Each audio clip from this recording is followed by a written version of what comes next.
कोशिश की है, मतलब जो कब्रें होती हैं उनसे कैसे पता लगा है, क्योंकि हमने पढ़ रखा है कि पहले के ज़माने के जो अमीर शासक हुआ करते थे, ये राजा महाराजा, वो सोचते थे कि आफ्टर लाइफ हम जो चीज़ें अपनी कब्रों में रखेंगे, जैसे सोना चांदी, आराम के लिए लग्जरीज आइटम वगैरह, तो वो हमें आफ्टर लाइफ हेल्प देगी, हमें ज़रूरत को पूरा करेगी आफ्टर लाइफ, ठीक है ना। उसी तरह से हमने सोचा कि क्या पता इसमें भी ऐसी कोई चीज़ें मिले, तो हमने जब देखा कि हाँ, एक नॉर्मल पीपल की जो कब्र होती है, आम जनता की जो कब्रें लग्जरी या फिर रिच पीपल या शासक वर्ग की होती है, उसमें कितना अंतर होता है, ठीक है ना। और हमने इसके आइटम से देखे कि लोग क्या क्या चीज़ें, जैसे कि हमें पता है कि आम जनता जो होगी या वैसे वो सोना चांदी यूज़ नहीं करेगी, है ना। तो उसी तरह से हम पढ़ते हैं, तो इसमें आता है कि सबसे पहले हमने कब्रों का कहा, और इवन 1980 के मिड में, ठीक है ना, 1980 सेंचुरी के मिड में हमने देखा कि हड़प्पा में खुदाई होती है, उसमें कुछ चीज़ें ऑर्नामेंट्स मिलते हैं, जैसे कि मैं आपको बताऊं, jewellery has been found in the burials of both man and women, मतलब जो सोने चांदी के जो वो होते थे, या फिर हम कह सकते हैं जो लग्जरीज आइटम हो गई या होती थी, वो सब किस में मिले, मैन एंड वुमेन दोनों की कब्रों में मिला है। In fact exhibition at cemetery in the Harappa in mid 1980 and ornaments consisting of 3 shell rings। अब वो बताते, ठीक है, तो वो क्या होते हैं, उसमें हमें मिला 3 shell rings। जैस्पर किसे कहते हैं, kind of semi precious stone होता है, beads, hundreds of micro beads, ठीक है ना, मतलब मन के बहुत छोटे छोटे मन के भी मिला है, ये सब चीज़ें हमें मिलती है। और यूँ कहते हैं जो चीज़ें महंगी होगी, जो लग्जरीज आइटम होंगे, जैसे कि हम आज के ज़माने में कहते हैं कि लग्जरी आइटम, जैसे मान लेते हैं हम कि डायमंड है ना, लग्जरी है या शो पीस है, वो काफ़ी अच्छा है पहनने में, है ना, या ज्वेलरी है, वो आम जनता यूज़ नहीं करेगी उसका, क्योंकि उतने उनके वो नहीं होंगे, तो वो मेनली कम चीज़, वो बहुत कम मिलेंगी, ठीक है ना। और जो नॉर्मल पीपल यूज़ करते हैं वो हर जगह मिल जाएगी, ठीक है। तो यहाँ पे हम पढ़ेंगे कि the first category include object of daily use made Fairlie easily but ordinary material such has stone और ग्ले। जो लोग फर्स्ट कैटेगरी उनके आते हैं जो लोग डेली यूज़ करते हैं और जो आसानी से बनाई जाती है, जैसे कि स्टोन और ग्ले से बनाई जाने वाली चीज़ें, ठीक है ना। This include querns, pottery, needles, flesh, rubbers, body scrubber, है ना, ये सब चीज़ें डेली यूज़ में आते हैं। And other usually found distribute throughout the settlement. Archaeologists assume objects were luxury if they are rare or made from costly non-local material or with complicated technologies, ठीक है ना। अब हम कहेंगे कि जो वो दूसरी आइटम कौन सी होती है, दूसरी आइटम वो होती है जो आर्कियोलॉजिस्ट ने अज्यूम किया है कि वो नॉन लोकल होंगी, मतलब आराम से नहीं मिलती है, और फिर उसे बनाने में भी काफ़ी कॉस्टली होती है वो, और दूसरा की कॉम्प्लिकेटेड टेक्नोलॉजी यूज़ की जाती है। This little ports of finance, जैसे कि हम कह सकते हैं पोर्ट्स ऑफ फाइनेंस मीन्स एक तरह का परफ्यूम होता था जो वहाँ पे यूज़ करा। अब material made of ground sand, है ना, ग्राउंड के सैंड और सिलिका मिक्स करके उसमें कलर और गम का यूज़ करके उसे फायर मतलब जलाया जाता था, जिससे वो बनता है। वो considered precious because they are difficult to make, ठीक है ना। ये बनाने में बहुत ज़्यादा ही मेहनत लगती थी और बनाना बहुत कठिन होता था, इस वजह से इसे एक लग्जरी आइटम में हो। The situation become more complicated when we find what seem to articles of daily such as spindle, whorl made, है ना, ये सब चीज़ें जो लग्जरी। अभी कहते हैं कि लग्जरी आइटम कहाँ पे पाए जाएंगे, है ना, लग्जरी पीपल ज़्यादातर कहाँ पाएंगे, वहीं जहाँ पे बड़े सेटलमेंट्स होंगे, छोटे सेटलमेंट्स में नहीं पाए जाते हैं, ठीक है ना। देखो जो लग्जरी आइटम होंगे, जो महंगी चीज़ें, वो आम से महंगे सेटलमेंट्स में पाए जाएंगे। तो हड़प्पा जो मोहनजोदड़ो था वो एक लार्ज सेटलमेंट था, ठीक है ना, वहाँ पे पाई जाती थी। For example miniature ports of finance पर हैव यूज्ड परफ्यूम बोतल। अब जो मिनिएचर पोर्ट्स ऑफ फाइनेंस होता था वो किसके लिए, परफ्यूम बोटल्स के लिए यूज़ करा। Are mostly in Mohenjodaro and Harappa. There are none from small settlements like Kalibangan, gold was to rare. आज जो सोना होता था, आज जैसे कि हम देखते हैं उतना रेयर नहीं है। आज हमें हर जगह मिल जाता है इजली, थोड़ा कॉस्टली ज़रूर है लेकिन रेयर नहीं कह सकते हम। लेकिन उस समय पे जो गोल्ड था वो बहुत रेयर मिलता था, ठीक है ना, और ऊपर से कॉस्टली भी काफ़ी रहता था, ठीक है ना। इसमें इतनी चीज़ों का यूज़ किया, इतनी चीज़ें बताई गई हैं। अब हम नेक्स्ट स्टार्ट करेंगे क्राफ्ट प्रोडक्शन, ठीक है ना। क्राफ्ट प्रोडक्शन का मतलब क्या होता है? क्राफ्ट मतलब होता है जो हाथों से बनाई जाने वाली चीज़ें। अब मेनली हम इसमें क्या चीज़, जैसे कि हमने सेटलमेंट्स के बारे में पढ़ा है कि सेटलमेंट्स इतने अच्छे होते थे, ये होते थे, लेकिन जो इनके जो लग्जरीज आइटम्स की हम बात करें वो मिलते कहाँ थे, वो बनते कैसे थे, उनका प्रोडक्शन कैसे हुआ करता था, इन सब चीज़ों के बारे में चर्चा करेंगे, ठीक है ना। मेनली जैसे मन के हो गई, बीड्स हो गया, ठीक है ना, इन सब चीज़ों के बारे में हम study.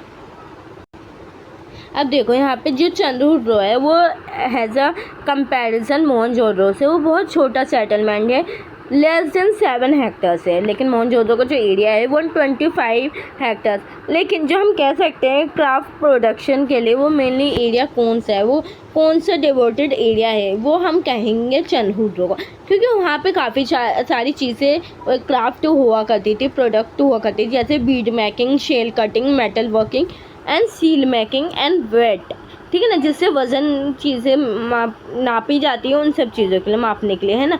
The variety of material use कौन सी होती थी, जैसे कि हम अब कह रहे हैं कि बीड्स बनाने में या इन सब चीज़ों में कौन से मटेरियल यूज़ हुआ करते थे बनाने, जैसे कार्नेलियन, ठीक है, example stone, like carnelian stone, एक तरह का कार्नेलियन एक तरह का स्टोन हुआ करता था जो रेड कलर का हुआ करता था, है ना। जैस्पर, क्रिस्टल, स्टेटाइट एक बहुत सॉफ्ट मटेरियल होता है, उसका यूज़ बहुत ज़्यादा होता था क्योंकि उससे ना कोई भी चीज़ ईज़िली प्रोडक्ट कर जाती थी, उसे अच्छे से शेप देने में हेल्प करती थी, ठीक है। अब मेटल्स कौन से होते हैं, ये तो स्टोन से। अब metals copper, bronze and gold and shell, faience and terracotta, burn clay. Terracotta जो होता है या फिर हम कह सकते हैं पकी हुई मिट्टी, ठीक है ना, पकी, उसे थोड़ा पकाया जाता था मिट्टी को। सम बीड्स वे मेड ऑफ 2 और मोर स्टोन्स। अब कुछ जो बीड्स हुआ करती थी 2 या 2 से अधिक स्टोन्स को आपस में मिला के उससे बनाई जाती थी, ठीक है। अब आता है कि चलो ये तो हो गई उनकी बात कि चलो इन्होंने बना लिया कैसे भी करके, लेकिन ये शेप कैसे देते थे, क्योंकि इनका जो हम देखेंगे यहाँ पे ये सब चीज़ें अलग अलग शेप में है ना। हम नहीं कह सकते ये कि हाँ इसको आप देखोगे तो तीनों का शेप हम यूँ नहीं कह सकते कि एक है, या इसका देखेंगे इस माली का, उसका भी शेप एक जैसा नहीं है, तो मतलब ये शेप तो अलग बनाते थे और उस टाइम पर टेक्नोलॉजी भी उतनी नहीं थी। तो देखते हैं हम यहाँ पे, ठीक है ना। और कुछ में गोल्ड के कैप्स भी दिया करते थे ये, ठीक है ना, कुछ स्टोन्स में गोल्ड के कैप्स लगाया करते थे। अब इसमें बहुत ज़्यादा शेप कौन सा, cylindrical shape, spherical, barrel shape, segmented, है ना, ये सब चीज़ें होते हैं। वह डेकोरेटेड, इंक्रीजिंग पेंटिंग और सम है डिज़ाइनिंग। मतलब एक तो ये बीड्स का प्रोडक्ट कर रहे हैं, ठीक है ना, इन्होंने बीड्स बनाई, ठीक है ना, बीड्स को बनाया इन्होंने खुद से, ठीक है ना। फिर उसमें मेटल्स वगैरह की अगर किसी चीज़ की लेयर चढ़ानी होती थी, लेयर कैप वगैरह लगानी होती थी, वो कैप लगाते थे ऊपर से, उसे एक अच्छा शेप देने की कोशिश करते थे, और जब वो शेप दे दिया करते थे तो उस पर फिर डिज़ाइनिंग भी होता था। मतलब हम कह सकते हैं कि प्रेजेंट टाइम की तरह ही वहाँ पे भी काफ़ी अच्छा काम हुआ करता था, ठीक है। Techniques for making beads different according to the materials. अब जो बीड्स बनाने की टेक्निक हुआ करती थी वो मटेरियल से डिफरेंस हुआ करती। जैसे अगर हम कहें कि जो सोने की रिंग बनाते हैं, है ना, वो अलग प्रोसेस से होते, लेकिन अगर हम वही कहें कि जो पत्थर से हमें कोई अच्छी चीज़ तराश के बनानी है तो उसका प्रोसेस अलग होता है, ठीक है ना। अब स्टेटाइट जो होता था बहुत सॉफ्ट स्टोन होता था, वो बहुत आसानी से काम करता था। Some beads were modelled out of paste with the steatite powder. अब कहते हैं कि कुछ जो स्टोन्स होते हैं ना उस पर वो आराम से पॉलिश किए जाते थे, ठीक है ना, किस पर, स्टेटाइट के पाउडर पे, जिससे वो आसानी से हार्ड होके या कह सकते हैं शेप देने लायक उसका स्ट्रक्चर हो जाता था कि हम उसे आसानी से शेप दे सकें, ठीक है ना। Unlike the geometrical from made out of varieties. अब यहाँ पे आप देखोगे कि ये बर्तन बने हुए हैं, इन पे देखो आप, ये मिट्टी के बर्तन बने हुए हैं या फिर हम कह सकते हैं कॉपर्स के भी होंगे। तो इस पर आप देखना कि ये तो बना डिज़ाइन भी काफ़ी अच्छा दिया हुआ है इस पर, डिज़ाइनिंग के साथ साथ फिर बाहर से पॉलिश वर्क, कलर्स, ये सब चीज़ें इसमें गई।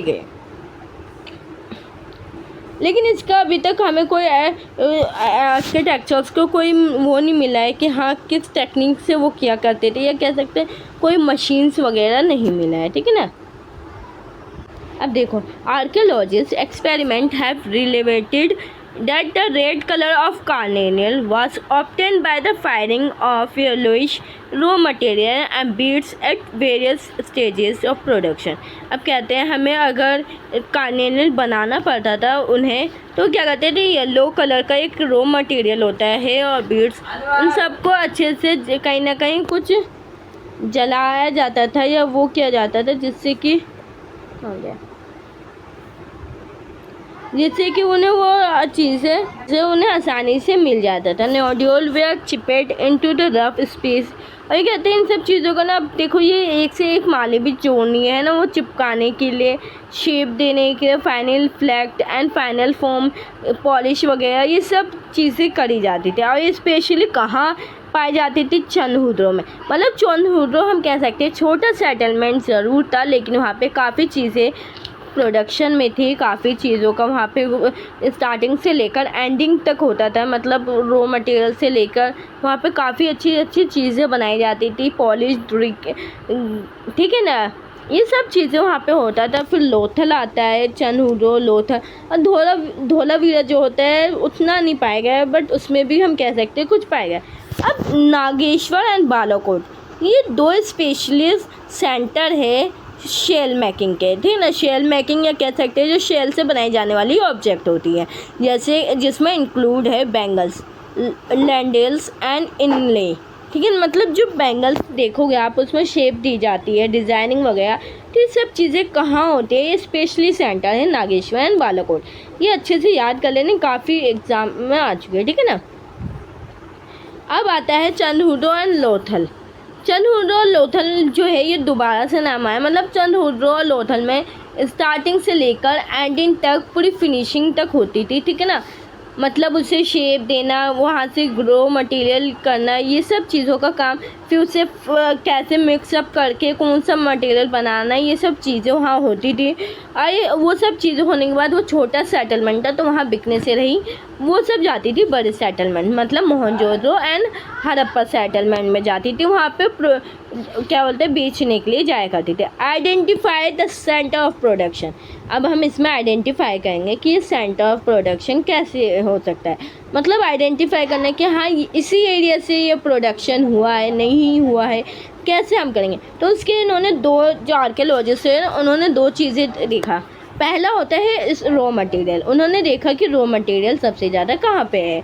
रॉ मटेरियल के लिए देखा जस्ट लाइक कि सबसे ज़्यादा प्रोडक्शन कहाँ हो रहा है, ठीक है ना। सबसे ज़्यादा प्रोडक्शन वहीं होगा जहाँ रॉ मटेरियल होगा, ठीक है ना।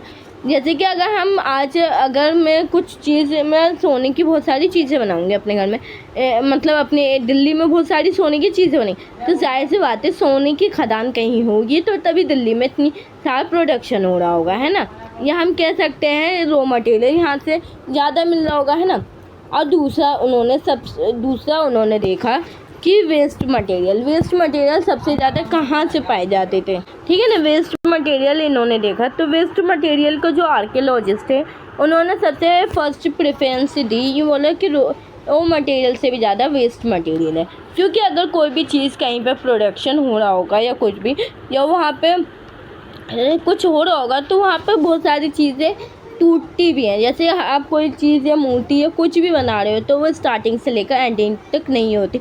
माला वगैरह जो भी बना रहे हो तो उसमें कुछ चीज़ें टूटती हैं, ठीक है ना, कुछ वो होती है, तो उसके काफ़ी अच्छे हैं। जैसे कि एग्जांपल इंडिकेटर करते हैं क्राफ्ट वर्क का, ठीक है ना। इफ़ शेल और stone is cut to make object then pieces of this material will be discarded as waste of place of production, ठीक है ना। अब ये कहीं ना कहीं से हमें कह के, ये देखिए ये बनाया गया ये मूर्ति है, तो इसमें कहीं ना कहीं कुछ चीज़ों का कुछ चीज़ें ख़राब हुई होंगी, जो वेस्ट निकला होगा, उसको लेकर, ठीक है ना। टेराकोटा फिगर है ये, ठीक है ना। टेराकोटा एक पकी हुई मीटों का होता है और फिगेरिन है, ठीक है। अब आता है some time large waste pieces were use up to make smaller pieces. अब जैसे कोई चीज़ें बड़ी मात्रा में टूटती है, बड़ी पीसेज में टूट गई, तो उन्हें छोटी पीसेस बनाने के लिए यूज़ या छोटे स्मॉलर ऑब्जेक्ट बनाने के लिए यूज़ कर लिया जाता था। But minuscule beads were usually left in the work. लेकिन जो सबसे छोटा पीस है या जो काम में नहीं आ सकता, वो